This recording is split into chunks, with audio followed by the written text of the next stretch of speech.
अवधूत चिंतन श्री गुरुदेव दत्त श्री सद्गुरू स्वामी समर्थ भक्त हो.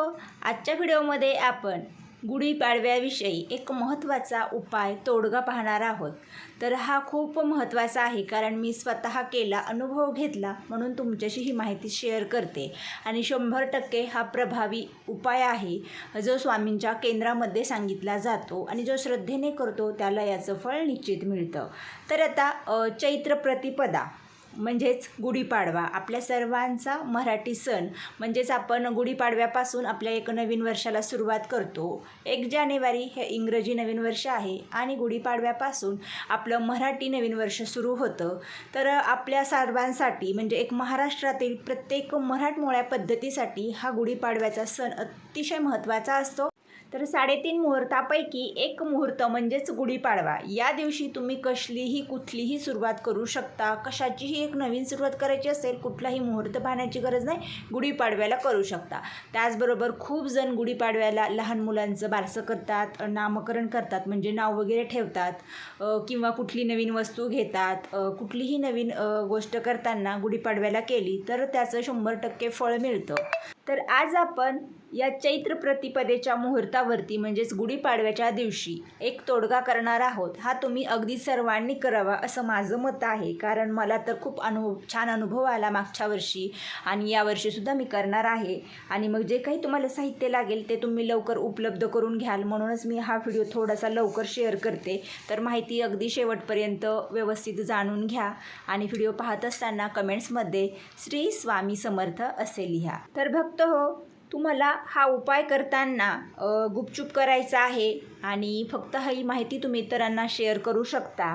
पण हा उपाय केल्याने तुमच्या घरातील व्यक्तीचे आजारपण म्हणजेच अचानक आजारी पडणे, वारंवार घरात आजारपण येणे, त्याचबरोबर बाहेरील नजरबाधा म्हणा किंवा इतरांची जी वाईट तुम्हाला नजर लागते अशी बाधा किंवा कुठलीही बाहेरची बाधा घरामध्ये येऊन वादविवाद होणे किंवा घरातील जी शांती आहे ती भंग होणे किंवा अचानक तुमच्यावरती काहीतरी संकट येणे. बघा, बऱ्याचदा काय घडतं की आपण जेव्हा ट्रॅव्हलिंग करतो किंवा मग आपण जेव्हा प्रवास करत असतो तेव्हा अचानक काहीतरी आपल्याला आपल्यापुढे विघ्न येऊन थांबणे किंवा मग बऱ्याचदा मनामध्ये भीती वाटणे, नको ते नकारात्मक विचार येणे, या अशा गोष्टी तुमच्यासोबत अजिबात घडणार नाहीत. त्यासाठी हा उपाय तुम्ही घरातील कोणत्याही एका व्यक्तीने केला तरी चालेल.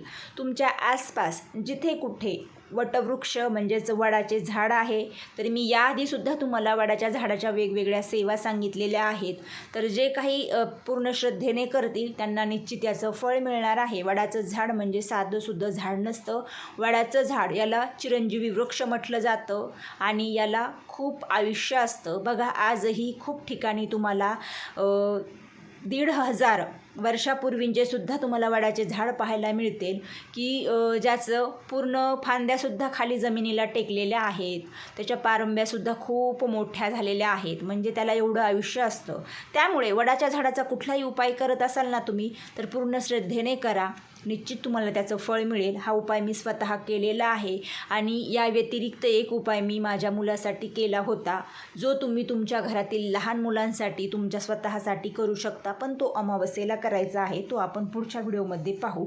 कारण हा उपाय तुम्हाला कुठेच स्वामींच्या केंद्रात मिळणार नाही किंवा कुठेच मिळणार नाही. मला माझ्या गाणगापूरच्या महाराजांनी सांगितला होता, तो मी श्रद्धेने केला आणि मी खूप सुंदर त्याचा अनुभव घेतलेला आहे. आता आपण हा जो उपाय तोडगा पाहणार आहोत हा स्वामींच्या केंद्रामध्ये दिला आहे. हा सुद्धा 100% अनुभव देणारा आहे. खूप जणांना अनुभव आलेला आहे, मला देखील आला आहे. मी यावेळीसुद्धा हा उपाय करणार आहे, तुम्हीसुद्धा करावं. इथे काही आपल्याला खूप सगळा पैसा खर्च करायचा नाही. आता तुम्हाला काय करायचं आहे, वडाच्या झाडाची एक मुळी आणायची आहे. तुम्ही तुमच्या आसपास जिथे कुठे मिळेल तिथून आणू शकता.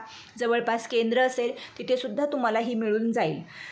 याच मुळीसोबत तुम्हाला रंगारी हिरडा आणायचा आहे. आता बघा, हा रंगारी हिरडा मला इथे तिथे कुठे मिळत नाही. मी शक्यतो हा केंद्रामधूनच घेणार आहे.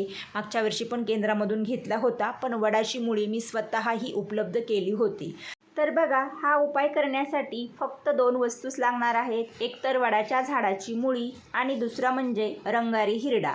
आता ही उपाय करताना कुटुंब प्रमुखाने आपल्या उजव्या हातात हे 2 साहित्य घ्यायचे आहेत. आता तुमच्या मिस्टरांना जर विश्वास नसेल तर अशा स्त्रियांनी स्वतः केला तरी चालेल किंवा त्यांच्या हातामध्ये देऊन बाकी सेवा तुम्ही केली तरी चालेल. कसंही करू शकता. पण माझं असं मत आहे की स्वामींची कुठलीही सेवा असो प्रत्येकाने विश्वास ठेवावा, कारण स्वामी समर्थांची कुठलीच सेवा वाया जात नाही आणि इथे कुठलीच अंधश्रद्धा धोतांड ही अजिबात नाही आहे. तर कुणीही तुम्ही एक जणाने हातात घ्या, पती पत्नी दोघांपैकी, शक्यतो कुटुंब प्रमुखाने घ्यायचं आहे.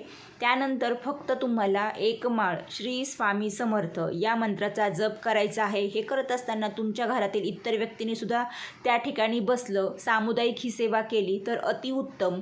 पण इतरांचं जर जास्त विश्वास नसेल किंवा जरी त्यांना काही कामं असतील तर मग तुम्ही दोघांनी करा. एकट्या महिलेने जरी हा उपाय केला स्वतःच्या घरासाठी तरीसुद्धा चालेल. तर एक माळ श्री स्वामी समर्थ या पवित्र नामाचा जप करा. त्यानंतर हातातील वस्तू तुम्हाला एका पाटावर ठेवायच्या आहेत. त्याची पंचोपचार पूजा करायची आहे. म्हणजेच काय तर हळदी कुंकू अष्टगंध आणि अक्षदा फूल ठेवून त्याला तुम्हाला अगरबत्ती ओवाळायची आहे, धूप दाखवायचा आहे आणि फुलवात दाखवायची आहे. या पद्धतीने पूजा झाल्यानंतर तुम्हाला नमस्कार करायचा आहे त्या वस्तूंना आणि या 2 वस्तू तुम्हाला एका लाल पिशवीत भरून घ्यायच्या आहेत. पिशवी म्हणजेच पोटली, तुम्ही इथे बघू शकता अशी पोटली घ्यायची आहे. ही तुम्ही घरीसुद्धा बनवू शकता किंवा केंद्रांमध्ये सुद्धा मिळते. तर मग यामध्ये तुम्हाला या वस्तू ठेवायच्या आहेत आणि तुमच्या घराच्या प्रवेशद्वाराच्या आतील बाजूस म्हणजे जे आपल्या घराचं प्रवेशद्वार आहे तर आपण प्रवेश करताना तर आतमधल्या बाजूने तुम्हाला जे प्रवेशद्वार आहे त्याच्यावरती एखादा खिळा ठोकून किंवा मग जर आधीच खिळा असेल तर त्या ठिकाणी ही तुम्हाला पोटली लटकवून द्यायची आहे. आणि यामुळे काय होतं की जे कोणी घरामध्ये येतात तर त्यांची कुठलीही निगेटिव्हिटी घरात येत नाही. त्याबरोबर बाहेरची इडापिडा भूत बाधा जे काही असेल नजर दोष जी काही बाहेरून येणारी संकट आहेत ती आपल्या घरामध्ये प्रवेश करत नाहीत. हा उपाय प्रत्येकाने पूर्ण विश्वासाने नक्की करा. खरंच याचा खूप सुंदर तुम्हाला अनुभव येईल. आणि भक्त हो, हा उपाय करताना आपल्याला कुठेही कोणाला पैसे द्यायचे नाहीत किंवा खूप महागड्या वस्तू आणायच्या नाहीत. हा उपाय खूप महत्त्वाचा आहे. श्रद्धेने केला तर निश्चित याचा अनुभव तुम्हाला येईल. आजची माहिती कशी वाटली, आवडली असेल तर व्हिडिओला लाईक करा, हा व्हिडिओ जास्तीत जास्त पुढे शेअर करा आणि जे नवीन आहेत त्यांनी चॅनलला सबस्क्राईब करून शेजारील बेल आयकॉन प्रेस करा. म्हणजेच तुम्हाला या चॅनलवर येणारे नवनवीन व्हिडिओ पाहायला आणि ऐकायला मिळतील. यापुढे सुद्धा तुम्हाला अशीच सुंदर महत्त्वाची माहिती मिळणार आहे. जर तुमचे काही प्रश्न असतील तर कमेंट्समध्ये नक्की स्वामींना सांगा. आजची सेवा स्वामी आई चरणी अर्पण करूया. श्री स्वामी समर्थ.